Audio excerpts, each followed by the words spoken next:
Chapter 69. Bran. The ashes fell like a soft gray snow. He padded over dry needles and brown leaves, to the edge of the wood where the pines grew thin. Beyond the open fields he could see the great piles of man-rock stark against the swirling flames. The wind blew hot and rich with the smell of blood and burnt meat, so strong he began to slaver. Yet as one smell drew them onward, others warned them back. He sniffed at the drifting smoke. Men, many horses, and fire, fire, fire. No smell was more dangerous, not even the hard, cold smell of iron, the stuff of man-claws and hard skin. The smoke and ash clouded his eyes, and in the sky he saw a great winged snake whose roar was a river of flame. He bared his teeth, but then the snake was gone. Behind the cliffs, tall fires were eating up the stars. All through the night the fires crackled, and once there was a great roar and a crash that made the earth jump under his feet. Dogs barked and whined, and horses screamed in terror. Howls shuddered through the night, the howls of the man-pack, wails of fear and wild shouts, laughter and screams. No beast was as noisy as man. He pricked up his ears and listened, and his brother growled at every sound. They prowled under the trees as a piney wind blew ashes and embers through the sky. In time, the flames began to dwindle, and then they were gone. The sun rose gray and smoky that morning. Only then did he leave the trees, stalking slow across the fields. His brother ran with him, drawn to the smell of blood and death. They padded silent through the dens the men had built of wood and grass and mud. Many and more were burned, and many and more were collapsed. Others stood as they had before. Yet nowhere did they see or scent a living man.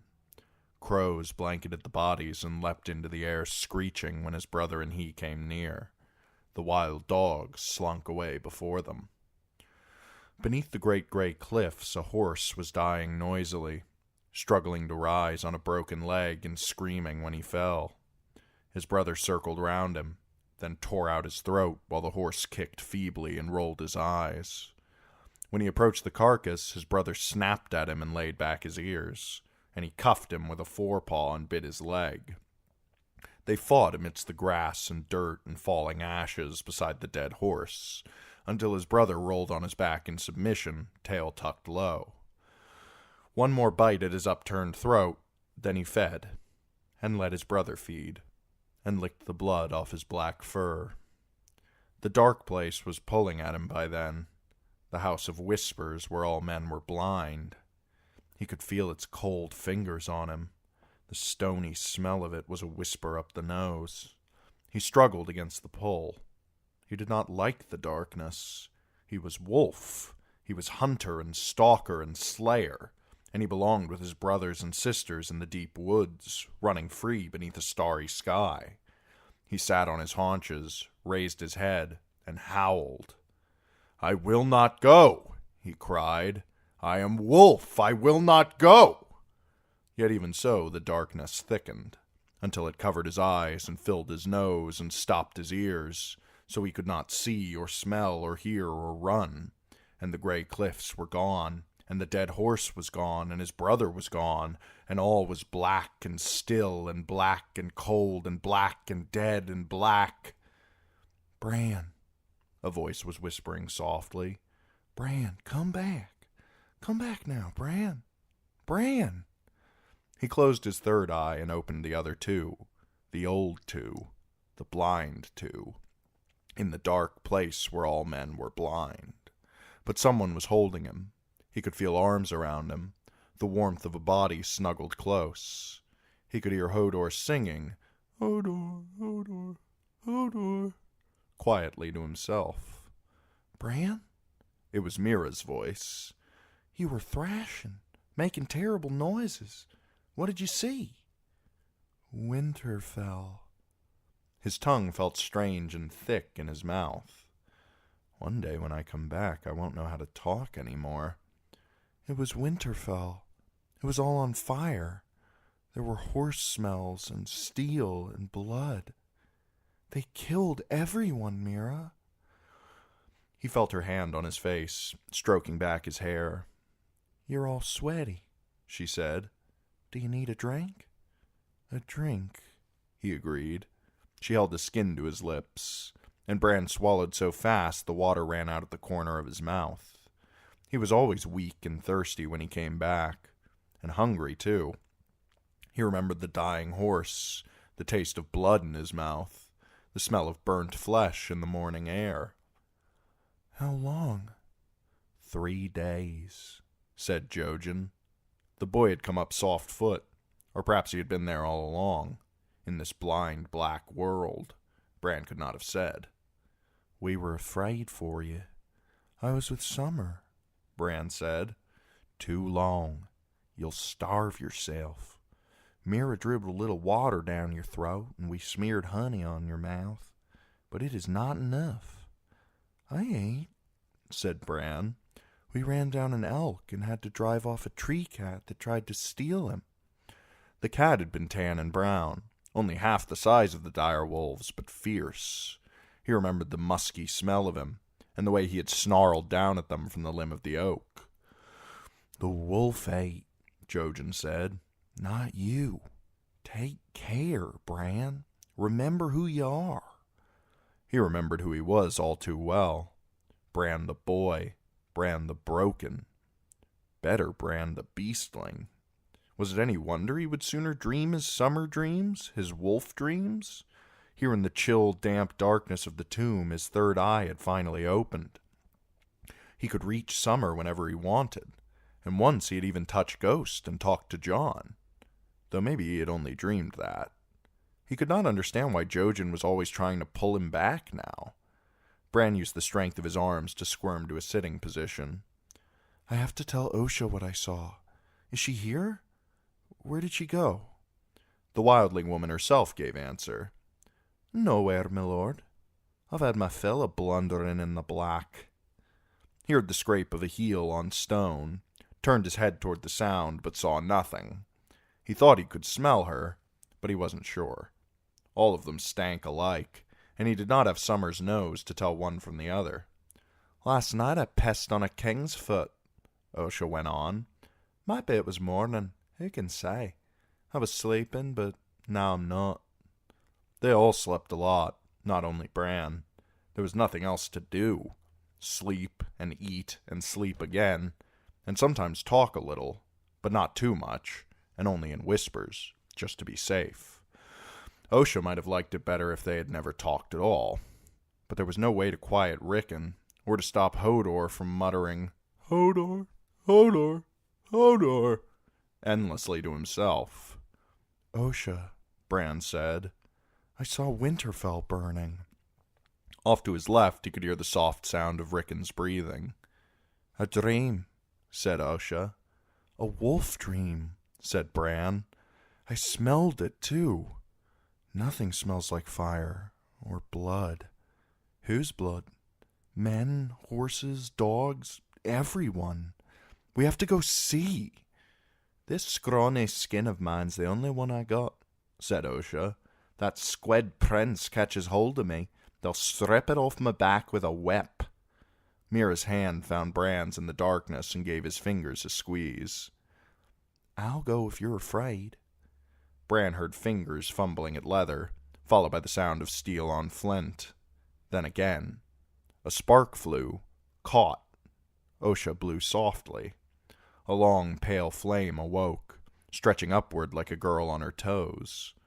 Osha's face floated above it. She touched the flame with the head of a torch. Bran had to squint as the pitch began to burn, filling the world with orange glare.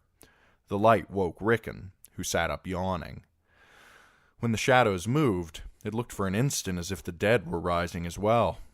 Lyanna and Brandon, Lord Rickard Stark, their father, Lord Edwyle, his father, Lord Willem and his brothers Ardos the Implacable, Lord Donor and Lord Baron and Lord Rodwell, one-eyed Lord Jonel, Lord Brath and Lord Brandon and Lord Cregan, who had fought the Dragon Knight.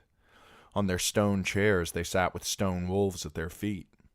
This was where they came when the warmth had seeped out of their bodies.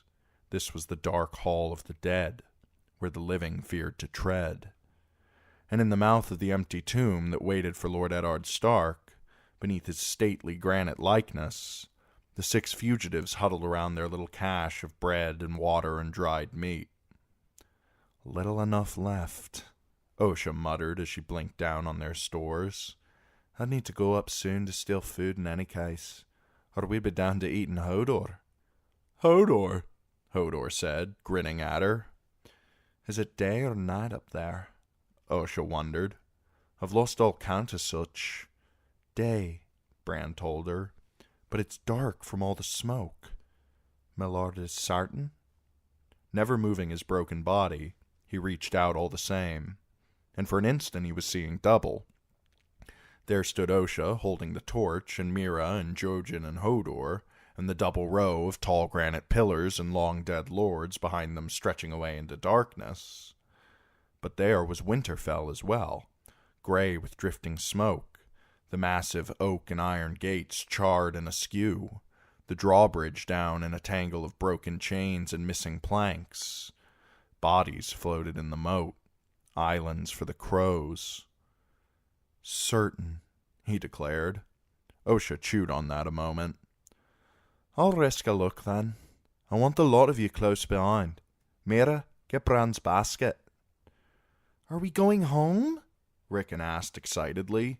"I want my horse, and I want apple cakes and butter and honey, and Shaggy. Are we going where Shaggy Dog is?" "Yes," Bran promised, "but you have to be quiet." Mira strapped the wicker basket to Hodor's back and helped lift Bran into it, easing his useless legs through the holes. He had a queer flutter in his belly. He knew what awaited them above, but that did not make it any less fearful. As they set off, he turned to give his father one last look, and it seemed to Bran that there was a sadness in Lord Eddard's eyes, as if he did not want them to go. "We have to," he thought. "It's time." Osha carried her long oaken spear in one hand and the torch in the other. A naked sword hung down her back, one of the last to bear Meekin's mark. He had forged it for Lord Eddard's tomb, to keep his ghost at rest. But with Meekin slain and the Iron Men guarding the armory, good steel had been hard to resist, even if it meant grave robbing. Mira had claimed Lord Rickard's blade, though she complained that it was too heavy. Brandon took his namesake's, the sword made for the uncle he had never known. He knew he would not be much use in a fight, but even so the blade felt good in his hand. But it was only a game, and Bran knew it. Their footsteps echoed through the cavernous crypts. The shadows behind them swallowed his father as the shadows ahead retreated to unveil other statues. No mere lords, these, but the old kings in the north. On their brows they wore stone crowns. Torrhen Stark, the king who knelt. Edwin, the Spring King. Theon Stark, the hungry wolf. Brandon the Burner and Brandon the Shipwright. Jorah and Jonos. Brandon the Bad. Walton the Moon King. Adarian the Bridegroom. Aeron, Benjen the Sweet and Benjen the Bitter. King Edric Snowbeard. Their faces were stern and strong, and some of them had done terrible things, but they were Starks, every one, and Bran knew all their tales. He had never feared the crypts.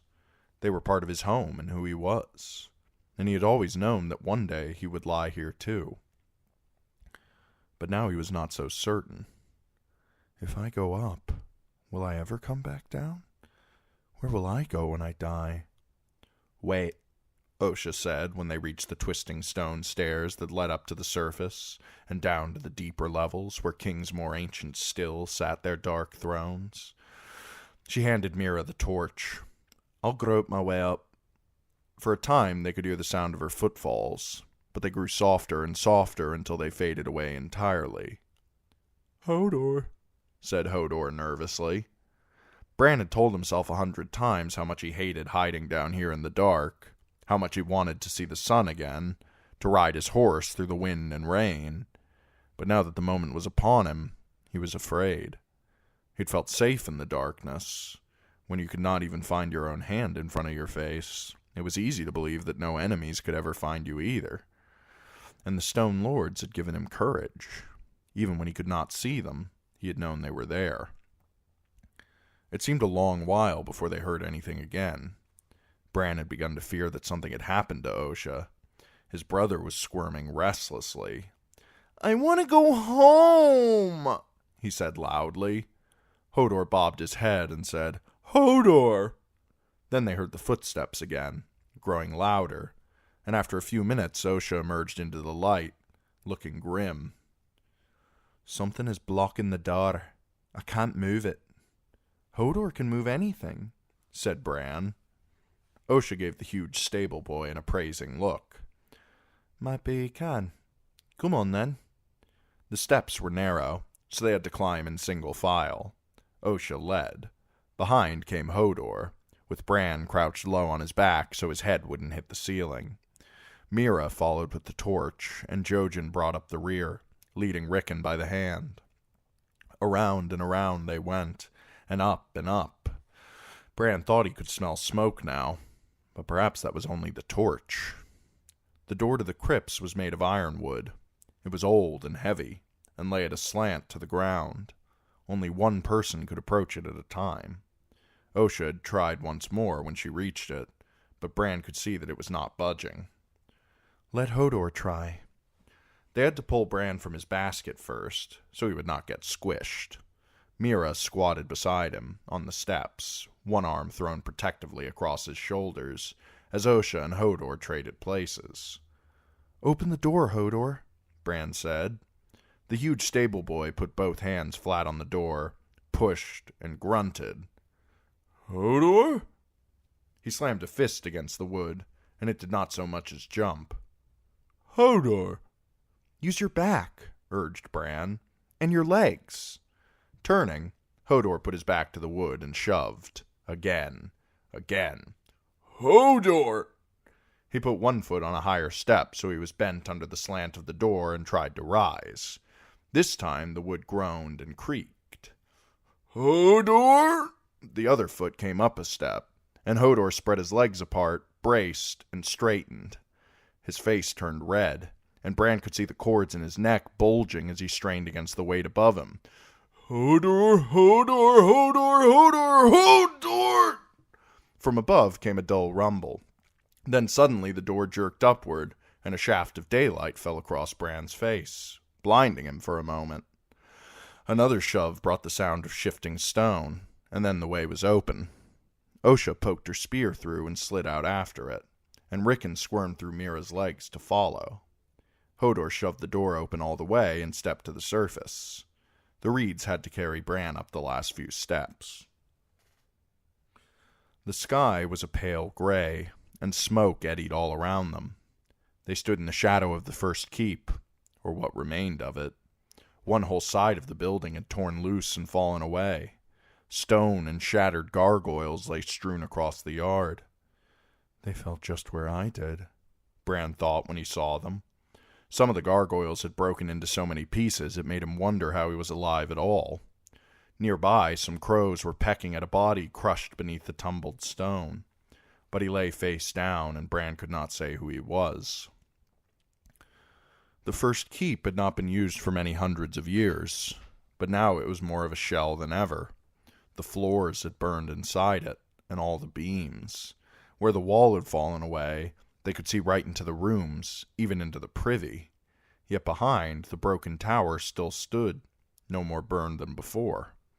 Jojen Reed was coughing from the smoke. "Take me home," Rickon demanded. "I want to be home." Hodor stomped in a circle. "Hodor," he whimpered in a small voice. They stood huddled together with ruin and death all around them. "We made noise enough to wake a dragon," Osha said, "but there's no one come. The castle's dead and barren, just as Bran dreamed. But we had best—" She broke off suddenly at a noise behind them, and whirled with her spear at the ready. Two lean, dark shapes emerged from behind the broken tower, padding slowly through the rubble. Rickon gave a happy shout of, "Shaggy!" and the black direwolf came bounding toward him. Summer advanced more slowly, rubbed his head up against Bran's arm, and licked his face. "We should go," said Jojen. "So much death will bring other wolves besides Summer and Shaggy Dog, and not all on 4 feet. "Aye, soon enough," Osha agreed. "But we need food, and there may be some survived this. Stay together. Mira, keep your shield up and guard our backs." It took the rest of the morning to make a slow circuit of the castle. The great granite walls remained, blackened here and there by fire, but otherwise untouched. But within, all was death and destruction. The doors of the great hall were charred and smoldering, and inside the rafters had given way, and the whole roof had crashed down onto the floor. The green and yellow panes of the glass gardens were all in shards, the trees and fruits and flowers torn up or left exposed to die. Of the stables, made of wood and thatch, nothing remained but ashes, embers, and dead horses. Bran thought of his dancer, and wanted to weep. There was a shallow, steaming lake beneath the library tower, and hot water gushing from a crack in its side. The bridge between the bell tower and the rookery had collapsed into the yard below, and Maester Luwin's turret was gone. They saw a dull red glow shining up through the narrow cellar windows beneath the great keep, and a second fire still burning in one of the storehouses. Osha called softly through the blowing smoke as they went, but no one answered. They saw one dog worrying at a corpse, but he ran when he caught the scents of the dire wolves. The rest had been slain in the kennels. The maester's ravens were paying court to some of the corpses, while the crows from the broken tower attended others. Bran recognized Poxy Tim, even though someone had taken an axe to his face. One charred corpse, outside the ashen shell of Mother Sept, sat with his arm drawn up and his hands balled into hard black fists, as if to punch anyone who dared approach him. "If the gods are good," Osha said in a low, angry voice, "the others will take them that did this work." "It was Theon," Bran said blackly. "No, look." She pointed across the yard with her spear. "That's one of his iron men. And that's Greyjoy's warhorse, see? The black one with the arrows in him." She moved among the dead, frowning. "And here's Black Lauren." He had been hacked and cut so badly that his beard looked a reddish-brown now. "Took a few with him, he did." Osha turned over one of the other corpses with her foot. "There's a badge. A little man, all red." "The flayed man of the Dreadfort," said Bran. Summer howled and darted away. "The gods would." Mira Reed ran after the direwolf, her shield and frog spear to hand. The rest of them trailed after, threading their way through smoke and fallen stones. The air was sweeter under the trees.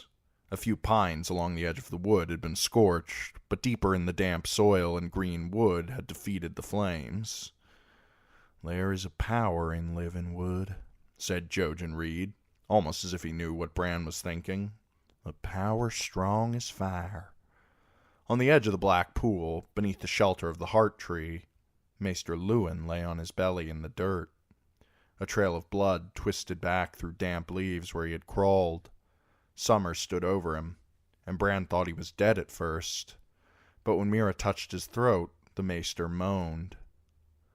"Hodor," Hodor said mournfully. "Hodor?" Gently, they eased Luwin onto his back. He had gray eyes and gray hair, and once his robes had been gray as well, but they were darker now where the blood had soaked through. "Bran," he said softly when he saw him sitting tall on Hodor's back. "And Rickon too."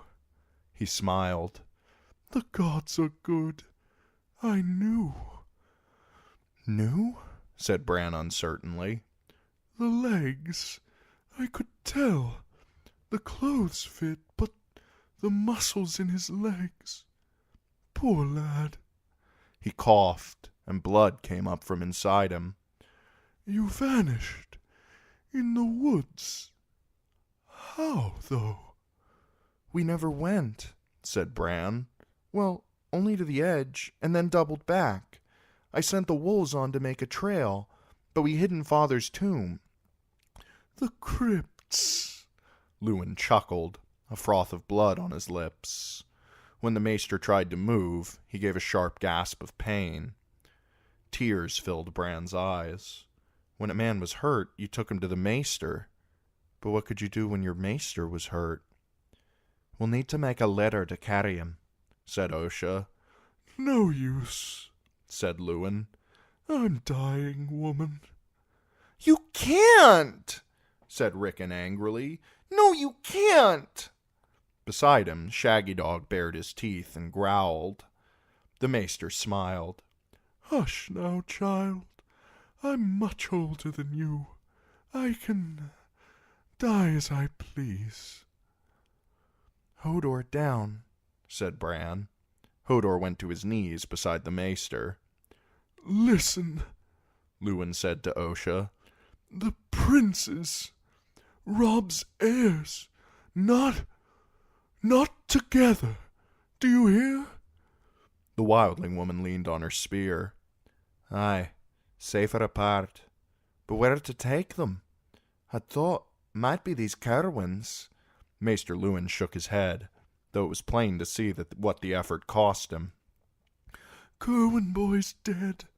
Sir Roderick, Leopold Tallhard, Lady Hornwood, all slain. Deepwood fallen, Moat Cailin, soon Torrens Square. Iron men on the stony shore, and east the bastard of Bolton. Then where? asked Osha. White Harbour, the Umbers, I do not know. War everywhere, each man against his neighbour, and winter coming. Such folly, such black, mad folly. Maester Lewin reached up and grasped Bran's forearm, his fingers closing with a desperate strength. You must be strong now. Strong. I will be, Bran said, though it was hard. Sir Roderick killed and Maester Lewin. Everyone. Good, the maester said. A good boy. Your father's son, Bran. Now go. Osha gazed up at the weirwood, at the red face carved in the pale trunk. And leave you here for the gods? I beg. The maester swallowed. A drink of water and another boon, if you would. Aye. She turned to Mira. Take the boys. Jojen and Mira led Rickon out between them. Hodor followed. Low branches whipped at Bran's face as they pushed between the trees, and the leaves brushed away his tears. Osha joined them in the yard a few moments later. She said no word of Maester Lewin. Hodor must stay with Bran to be his legs, the wildling woman said briskly. I'll take Rickon with me. We'll go with Bran, said Jojen Reed. Aye, I thought you might, said Osha. Believe I'll try the east gate and follow the King's Road a ways. We'll take the Hunter's Gate, said Mira. Hodor, said Hodor. They stopped at the kitchens first. Osha found some loaves of burned bread that were still edible, and even a cold roast fowl that she ripped in half.